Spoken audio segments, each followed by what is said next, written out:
Makakaranas naman ng maulap na kalangitan at kalat-kalat na pag-ulan sa mga susunod na araw ang buong Bicol Region dahil sa pagsasalubong ng malamig at mainit na hangin sa Dagat Pasipiko o ang tinatawag na shear line. Ayon kay Iriga City Weather Forecaster Juan Lucas Pangilinan, 3 weather system ang nakakaapekto sa buong bansa kung saan patuloy na umiiral ngayon ang northeast monsoon o amihan sa buong Luzon maging ang easterlies na nakakaapekto naman sa Mindanao.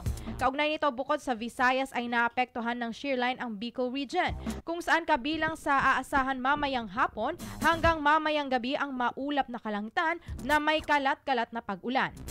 Ayon din sa ulat, posibleng makaranas ng pinakamalakas na ulan ng rehiyon simula madaling araw bukas. Pakinggan natin ang parte ng naging ulat ni Sir Juan Lucas Pangilinan. Asahan po natin sa susunod na 4 na araw, so simula po yan ngayong araw po, January 29, asahan po natin ng maulap na kalangitan na may kalat-kalat na pag-ulan, especially po sa maghapon. Expect po natin na within this day po or sa maghapon, magkakaranas po tayo ng pag-ulan, lalong-lalo na po mamayang hapon hanggang sa gabi. Bukas, January 30, asahan po natin ng maulap na kalangitan na may kalat-kalat pong pag-ulan sa maghapon.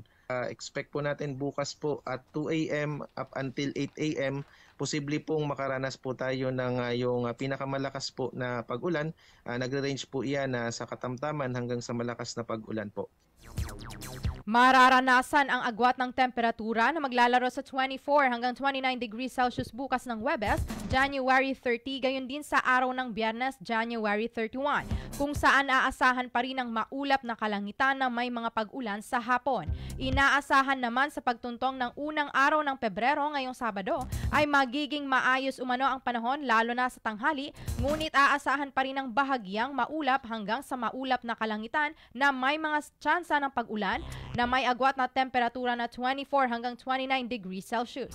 Sa kabila ng mga naitalang weather disturbances, wala naman umanong namomonitor na low pressure area o bagyo sa loob ng Philippine Area of Responsibility hanggang sa pagtatapos ng buwan ng Enero.